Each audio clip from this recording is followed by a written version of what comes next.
17 milligram of a hydrocarbon takes up 8.40 milliliter of the H2 gas measured at 0 degree centigrade and 760 mm of Hg। ठीक है, देखिए इन्होंने कहा है कि एक मेरा कोई हाइड्रोकार्बन है, ठीक है। अब वो क्या है कि जब मैं उसकी H2 के साथ रिएक्शन कर रहा हूं तो ऑब्वियसली कोई रिएक्शन हो रही है, ठीक है। अब क्या इन्होंने और इन्होंने कहा है कि ये 17 mg है मेरा हाइड्रोकार्बन और ये 8.40 ml आपका H2 लेता है पूरी रिएक्शन कंप्लीट करने में, ठीक है। अब साथ ही साथ इन्होंने ये भी कहा है ताकि हमें कुछ हाइड्रोकार्बन का आइडिया भी हो जाए कि ये किस टाइप का हाइड्रोकार्बन है, कि ozonolysis of the same hydrocarbon yields ये, यानी 1 2 3।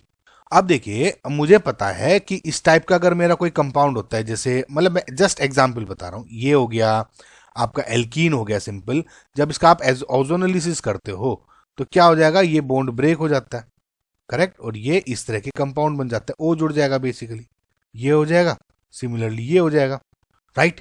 तो मेरा इसका मतलब क्या हो गया ओजोनोलिसिस का, कि जो रिएक्शन है या जो मेरा मेन कंपाउंड है हाइड्रोकार्बन है वो एल्कीन टाइप का हो गया, उसमें से एल्कीन ही है सिर्फ, समझ में आए, ठीक है।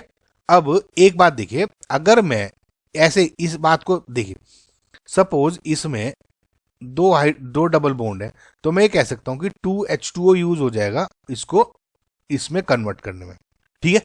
यानी जितने डबल बॉन्ड्स उतने ही H2 आपके यूज होंगे, समझ में आया।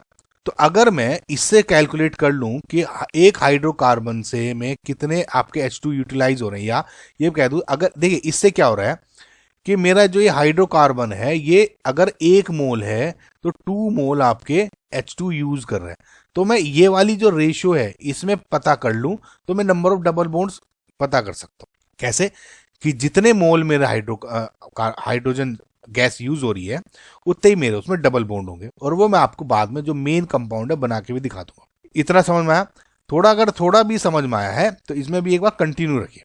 देखिए number of moles of hydrocarbon, moles of जो हाइड्रोकार्बन है वो कैसे कैलकुलेट करोगे, क्योंकि 17 मिलीग्राम दिया हुआ है, तो देखिए नंबर ऑफ मोल्स क्या हो गया, मास अपॉन मोलिकुलर मास।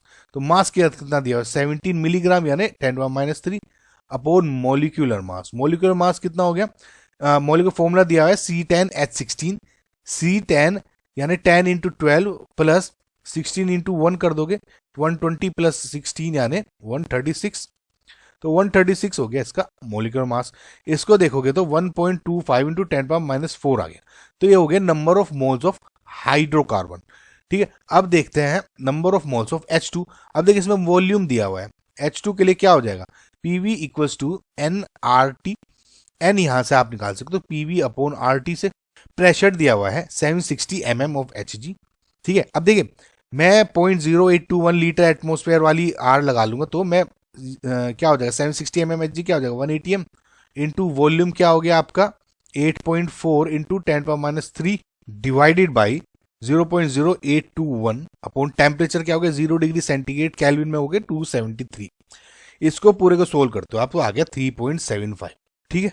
अब देखिए जो मैंने आपको बताया था हाइड्रोकार्बन प्लस H2, तो जितने आपके मोल H2 होंगे, यानी जैसे 1 मोल हाइड्रोकार्बन अगर 2 मोल H2 यूज कर रहा है तो 2 ही इसमें डबल बॉन्ड होंगे, समझ में आया गाइस। नाउ अब एक चीज देखिए 1.25 इंटू 10⁻⁴ हाइड्रोकार्बन में 3.75 इंटू 10⁻⁴ H2 है, तो 1 हाइड्रोकार्बन में कितना यूटिलाइज कर रहा होगा 3.75 into 10⁻⁴ divided by 1.25 into 10⁻⁴, correct. इसको देखोगे तो 1 हाइड्रोकार्बन का मतलब हो गया आपका 3H2, समझ में आया।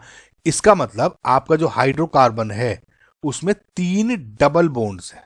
कंफ्यूज मत होना, बहुत स्ट्रेट फॉरवर्ड क्वेश्चन है, एक बार रिपीट और हुआ है ये इसी जनवरी अटेम्प्ट में, ठीक है। यानी एक हाइड्रोकार्बन ने 3 H2 यूज करे, इसका मतलब 3 डबल बॉन्ड है।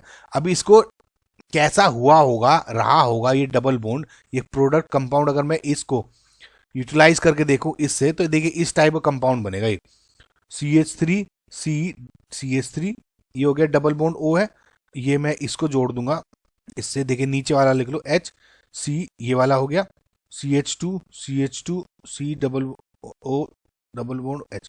देखिए O मैं जानबूझ के निकला हूं क्योंकि मुझे इसमें यूटिलाइज करना है, ठीक है। तो ये हो गया एक H C double bond H C, ये और ये। करेक्ट। अब इसको आप जोड़ दो सिंपल, तो ये आपका बेसिकली हाइड्रोकार्बन बना था। समझ में आया? तो जिसमें 3H2 मिला के ये सिंपल सिंगल बॉन्ड बन जाएगा। आई होप गाइज आपको समझ में आएगा। तो जो आपका करेक्ट आंसर है इज 3। इसमें आपको ये बनाने की भी जरूरत नहीं है, सिंपल ऐसे ही कैलकुलेट करके आंसर लिख दो। ओके।